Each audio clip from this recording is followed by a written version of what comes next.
Welcome to our GTV preview show for the 9-race program at Turffontein on the Stand-Side track, Thursday, the 27th of July. And as always, when it comes to the Highfield race meetings, we're joined on the line by Alistair Cohen. Morning, Alistair. How are you doing? Nice and cool, I would imagine, in Johannesburg? Yep. Good morning, Graham. Yeah, it is very chilly in Johannesburg on this Wednesday morning. So thankfully no trip to the Vaal today. Actually, yesterday's Vaal meeting was probably the warmest day that we've had on the Highveld for a good month. And tomorrow's forecast is a lot better. So hopefully the Turffontein racing is exactly how it looks like it'll work out. Just a few days out from what looks to be the meeting of the year. It generally is. The Gold Cup meeting on Sunday at Hollywoodbets Greyville. But I think anyone who's going to make their way down to Durban, or anyone watching, is going to be treated to some high-class action where potentially some Equus awards will be decided. Absolutely. At this stage, the weather forecast for Durban on Sunday, Gold Cup race day, of course, the Hong Kong Jockey Club Gold Cup race day, a little bit iffy, but hopefully it improves as we're on the coast. The weather can change at a moment's notice. But let's get back to Turffontein Stand-Side. As you heard there from Alistair, we record on the Wednesday morning, as you know by now, the morning before the race meeting. So let's get straight into it. We've got 9 races on the card. In the first race, we already have a scratching. Number 11, Champimpi, that was the original favourite. This is a maiden juvenile plate for fillies over 1,400 metres. I'll quickly go through the betting as it now stands. The favourite is number 6, Heart Peaks. Muzieni teaming up with Robbie Sage at 5-2. Number 9, Mocha Macaroon is at 9-2, along with the first timer, number 10, Outer Dimension at 9-2. Number 8, Lady Lennox, who will run with a Cornell collar, is at 11-2. Okay, so Champimpi is out, Alistair. This does not form part of the exotics. It's a 9-race card, but perhaps we can put some money into our pockets. Where do we go? So just the first note in race number 1, Graham, is that number 10, Outer Dimension, the first time, is a half-sister to Aragosta and Mrs. Browning. Aragosta, the Derby winner of his year, and Mrs. Browning has a 40% win record and 80% win place record. So genetically, number 10, Outer Dimension, might well have something to her, but does have a tricky draw on debut. So be interesting to monitor the market with her. 6, Heart Peaks, is a horse that I've been looking at for quite a while, but I think she's going to find number 8, Lady Lennox, a hard horse to beat. There's going to be a recurring theme for the first half of the card with Alec Laird. I think he's going to have a pretty good afternoon, and it could well start with number 8, Lady Lennox. She was nowhere in her first start for the first half of the race. In fact, even more than the first half of the race. She was near the back of the field, and she did some good low-level flying over the closing stages on the inside track. Hopefully she's able to reserve a little bit more going onto the stand-side track. I think the turn of foot that she showed was probably a good weapon on the inside track. But I still believe that I saw enough from number 8, Lady Lennox. It was just the type of introduction that I think you would have seen to tee her up for a second start. So number 8, Lady Lennox, is the horse that I'm going to row in with in race number 1, with a fair degree of confidence that she'll run into the first 3. She's not past the post, but I'm certain that she'll run into the first 3 and possibly win the race. Her biggest danger for me is number 6, Heart Peaks, unless this De Kock first time and number 10, Outer Dimension, is proper. She might not need to be proper to win, but from the draw, she's not going to have too many advantages. And just generally the way that Mike De Kock's setting up his 2-year-olds this season, I think it's a little bit of a slow burn for them, even if they do turn out to be good in the future. I'm not convinced that Mike is really getting behind them first time out and winning at all costs. I think it's more of a slow burn to perhaps get them into that 3-year-old campaigns, into whatever races they're targeting, with the right type of level and momentum going forward. So 8, Lady Lennox for me in race 1, Graham. Race 2 then is the first leg of the bipod. It's a maiden juvenile plate over 1,400 metres. 10 runners carded, no changes at this early stage. And Stuart Pettigrew seems to have pocket aces here with number 8, Tyson the Brave, and number 10, Vivacious Vicky, which has been disappointing, to be fair. I thought Vivacious Vicky would have won by now, has had the 4 starts. They both at around 28-10. Number 1, Caretaker, is at 5-1. And again, we have a first-timer, number 9, Viva La Victor. And it's another Vercingetorix from the Sean Tarry stable. That's priced up at 7-1. And number 3, Halberdier, is at around 8-9-1. Is it a toss-up between the 2 Stuart Pettigrew runners?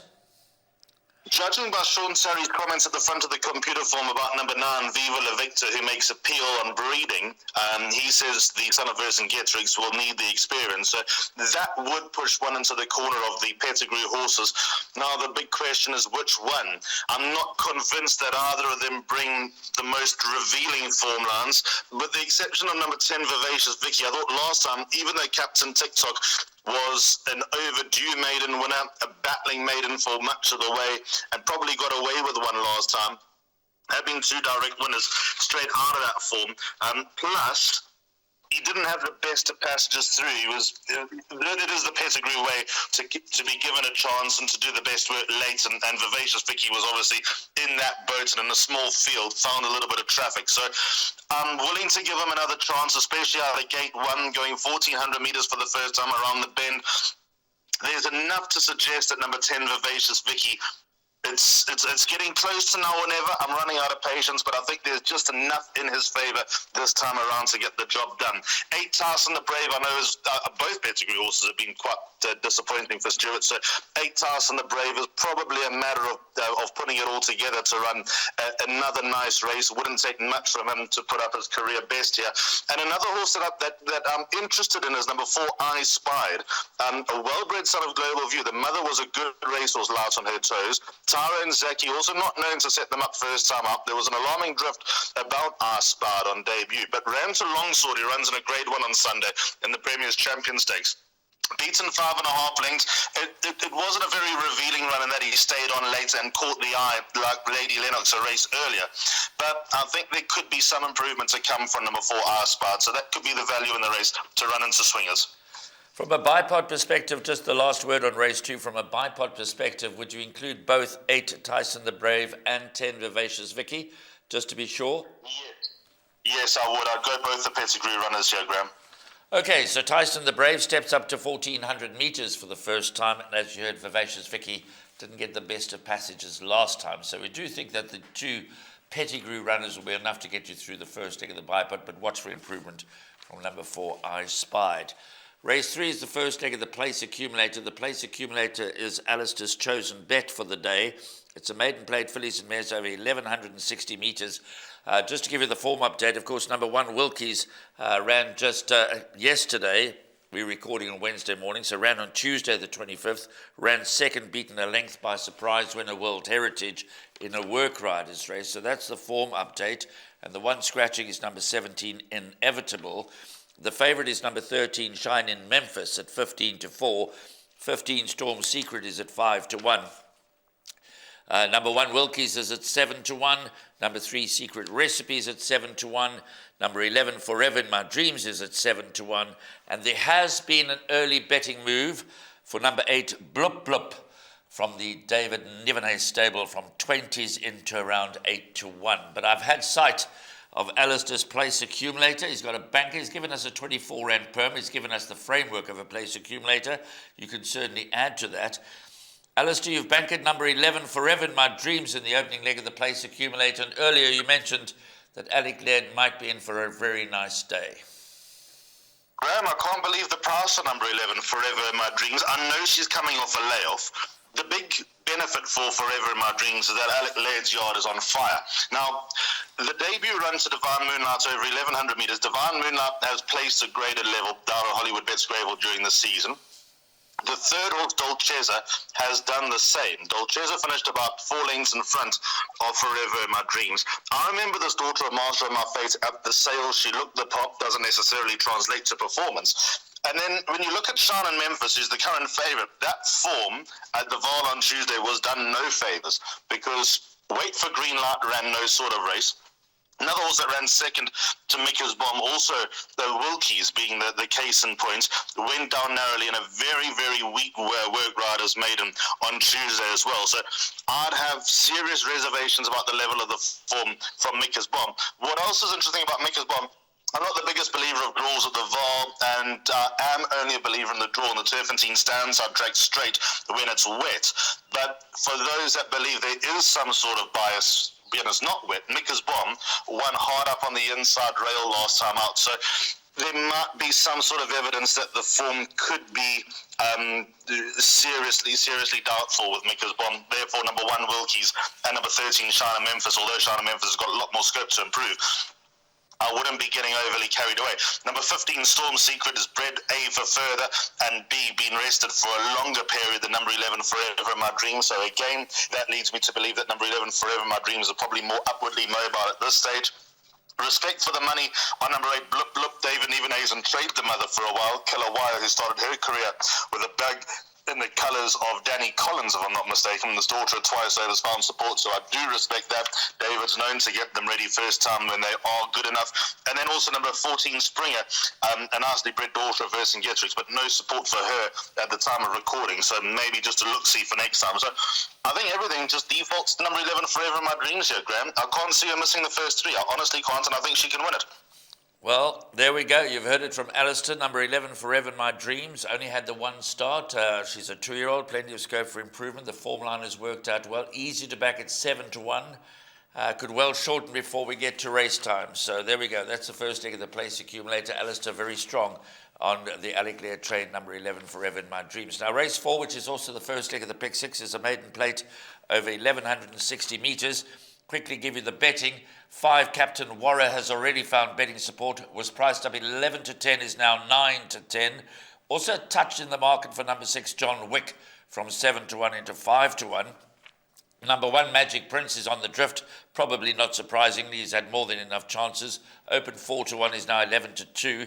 Number 10, the Octagon, from 6 to 1 out 7 to 1. And number 11, Winter Fragrance, a bigger drift, 8 out 12 to 1. Now, a couple of first-timers, and one of these is Alistair suggested place accumulator banker in leg 2, and that's number 10, the Octagon. Again, it's Alec Laird. It's on whispers. It's on whispers, Graham. The word around rankings, but a few people have seen this horse work, mainly because Gavin Lorena doesn't often ride for Alec Laird, and when he does, there's business to be done. And from what some people have seen from number 10, the Octagon, if it is indeed the Octagon, that's probably the kicker here. The work has been quite sensational, if my reports are correct. And I know that Gavin's worked this horse as well, which has got to be a big plus. Again, Alec Laird's yard and form adds to the confidence. I don't think it's a dead field by any stretch of the imagination. And also, being by Ideal World, you look at Ideal World and say, well, 1160 might be a bit short. Heaps of Fun was trained by Sean Sarry, and she won a black type over 1,400 metres did Heaps of Fun. So there could be a little bit of speed in that pedigree that gets number 10, the Octagon, to run a forward race over 1160. I don't expect him to be the finished article anywhere near this stage of his career, but there have been Ideal Worlds that have won on debut before. Rainbow Bridge being a case in point. He's obviously got a long way to go to get anywhere near those types of capabilities, but it's happened, and it can happen again. So number 10, the Octagon, purely on whispers. I'm going to take a huge stab that he is a banker in the place accumulator. The big danger has to be number 5, Captain Warra, having run 4.5 lengths of Sandringham Summits and the Golden Horseshoe on Hollywoodbets Durbanville. That is pretty convincing form. Worried about the fact that he's failed to get the job done. I mean, he got beaten by Biofarmer. It was a 33 to 1 winner on debut for Heather Adamson. That, for me, is a bit of a concern with number 5, Captain Warra, but Cornet Speece's yard seems to be coming alive. I agree with you about Magic Prince, more than enough chances, no more from me.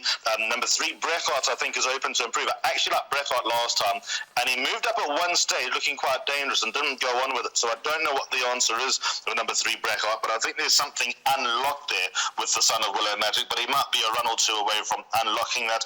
Fabian Habib's support for number 6, John Wick, has to be respected, but just on simply what I've heard, I think number 10, the Octagon, might run a very, very nice race on debut. So that's a chance. It's a speculative chance, but I'm going to back what I've heard with number 10, the Octagon, that he will run into the first 3.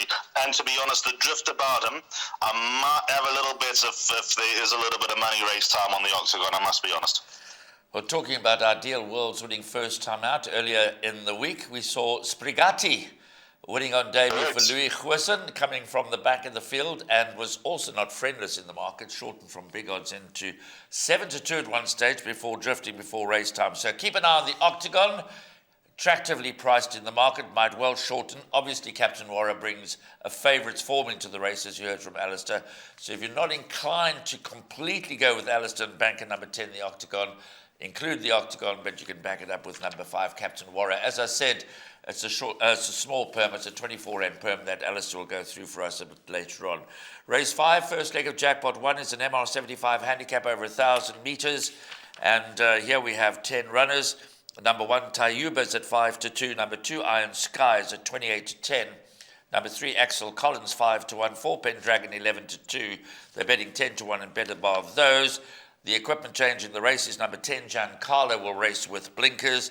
Alistair's gone with numbers 1, Tayuba, and 2, Iron Sky in the place accumulator. But perhaps in the jackpots and pick sixes, we need to go just a touch deeper. Yeah, we definitely do, Graham. One horse that I've obviously left out the place accumulator that I'd loathe to leave out the pick six and jackpot would be number 9, Mandalay, despite being under sufferance. She's been staying on nicely in her last 2 starts, and to the eye, it looks like a win might not be too far away.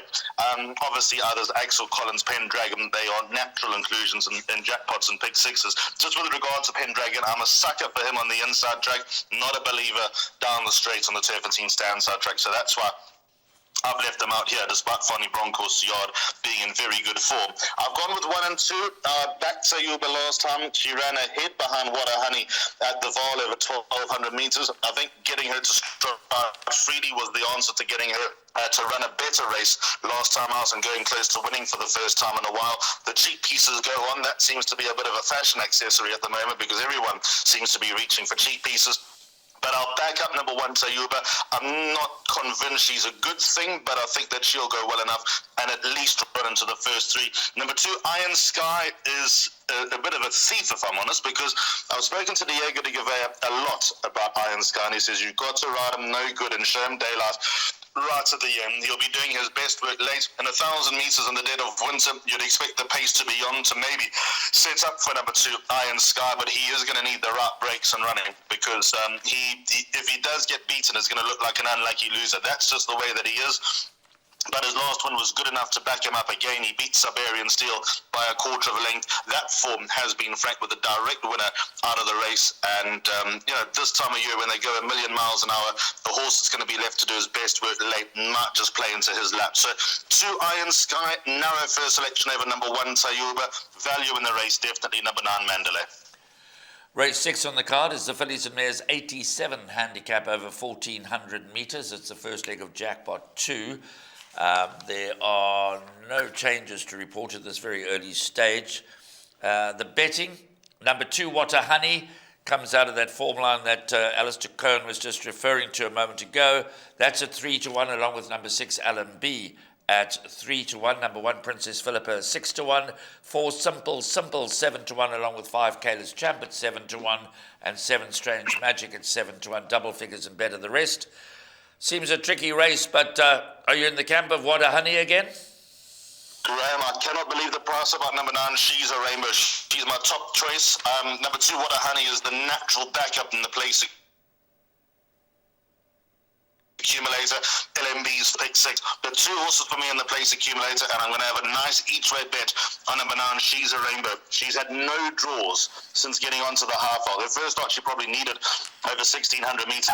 Went back to 1,450 metres. Had a bad draw on the inside track, ran 4 lengths to Simple. Right, excuse that. Second or penultimate start from a terrible draw. She ran on strongly to beat Dancing Arabian. Now, I know that was at a level or 2 lower than this, but again, last time, bad draw, 10 out of 10 on the Turffontein inside track in July week. Never got a blow in when Sir Yaverman went 1,000,000 miles an hour and stayed there. He franked that form. I think number 9, She's a Rainbow, off bottom weight, is just ridiculously priced. I'm going to go in with her as my top choice at a price. Number 2, Water Honey, naturally the backup here, Graham. Samango Kamalo takes over from the suspended Craig Zaki. He'll be back over the weekend. Lucky Udalaka's trains. He had a bit of a quiet day, a disappointing day at the Vaal on Tuesday, but good yard, good trainer, will bounce back. The Water Honey burgled that last time out when getting the better of in the beginning. It was quite a comical interview because Lucky Udalaka said it was one of the worst rides he's ever seen, but thankfully she managed to get there. Craig's report afterwards was that she'll be even better going 1,400 metres the way she raced on that occasion. That is evidence of that. So number 2, Water Honey, a solid backup, probably a more reliable prospect than number 9, She's a Rainbow, but this is the type of horse that I keep looking for. Number 9, She's a Rainbow, better draw this time out, bottom weight. Wish her rating dropped a pound or 2 after her last run, but form franked. I'm not quite going all in with number 9, She's a Rainbow, but I think she's going to make me money on Thursday. Well, Alistair, it might be significant that as you mentioned the name She's a Rainbow, the dog started barking, so that could be a positive sign. Race 7, the dogs are barking for She's a Rainbow. Race 7 on the card is the MR68 handicap over 1,600 metres. And we've got quite a big field. Number 15, Little Miss Sunshine, to race without the tongue tie. That comes off. That's the only change I have at this early stage. Number 3, Napoleon, who's your suggested place accumulator banker, is a clear favourite at 2-1. They're betting 5-1 about number 1, Funky Music, and 6-1 about number 5, Lady Elliot. The rest are in double figures. And Napoleon, very game, very consistent, been knocking very loudly at the door. You fancy he's going to get it right from the inside gate this time? Yes, I think Royal Guide is nice and progressive. I think he's a couple of steps above the handicapper. We'll get more evidence of that a little bit later on. But anyway, Napoleon was horribly unlucky last time out. I don't think I've seen a jockey for 200 metres at that stage of the race sitting like a statue, praying for some kind of gap to open up. I think Napoleon gets very close to Royal Guard last time out, had he got a clear run. Best bet on the card, actually, draw 1. Gavin Larena takes the arm. Yard can do no wrong. I'm not going to overcomplicate this race. Number 3, Napoleon, although winning doesn't come easy, it's a year and a half since he last won. What I saw last time, I hope he's not a thief. I hope that that's not the way you need to ride him. You got to ride him for luck, and you sort of close your eyes and hope he gets through. What I saw last time, I think he'll be a hard horse to beat. There are a couple of horses that interest me just to see how they go. The 2-year-old, number 5, Lady Elliot, of a heavyweight, very interesting runner because she beat Little Miss Swagger, who won a game. She's running in the Douglas White Stakes on Sunday at Hollywoodbets Greyville. I think she's got a hard ass, number 5, Lady Elliot, but still I'm very interested to see how she goes. If she runs into the first 4, I'll need to rethink quite a few races on Sunday. 11, Conquer the World, can't be far away. Number 1, Funky Music, was already winner last time, but after hours has done little since. Flag Bearer won after a break last time over the long distance. All these horses have claims, but nothing anywhere near as compelling as number 3, Napoleon. So banker for me, but I'm interested to see how close some of the others get. Well, you heard it, possibly the best bet on the card, number 3, Napoleon, in race 7, which is due off at 15.25. That's the first leg of the last pick 3. Penultimate race is race 8. It's a middle stakes over 1,800 metres. And clearly the best weighted is number 5, Perfect Witness, but they're betting pretty wide in this contest. In fact, they're betting 6-1 the field. There's quite a lot of form to go around. Number 1, Nclamu's at 6-1. The very consistent Raffles is at 6-1. Suzanne at 7-1. Perfect Witness 7-1. Spin Doctor 8-1. Miller Hugh, who has won 2 of his last 3, that's at 6-1. Tenzin Better the balance. Perfect Witness is clearly the best weighted, and of course comes from your stable. Candice Dawson trains the 4-year-old daughter of Flower Alley. What are we expecting?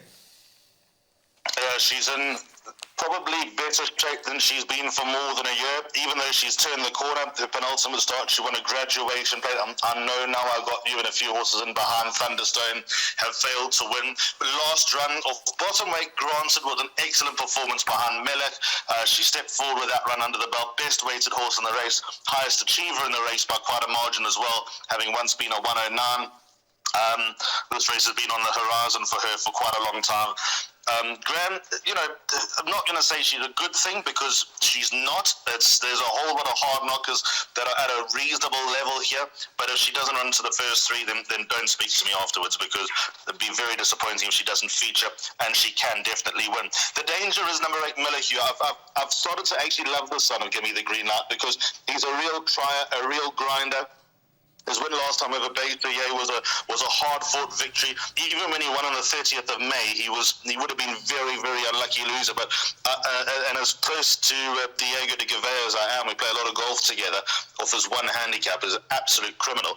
But the horse got Diego out of trouble on that occasion, not Diego getting the horse out of trouble, although he will argue otherwise. Just that type of tenacity, that type of desire that he's got will make him a force, even though he's going through the divisions. Life is getting harder. He's in a middle stakes as opposed to a handicap this time around.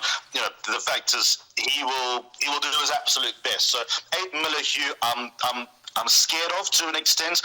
You've got number 1 Indlamo, who at the weights finished in front of Perfect Witness last time, but shouldn't this time around with 2.5 kilos to play with from Perfect Witness's side. Raffles, Gavin Larena jumped onto Perfect Witness, wasn't really worried about that. Zuzin's a trier. Spin Doctor's held by Millahue.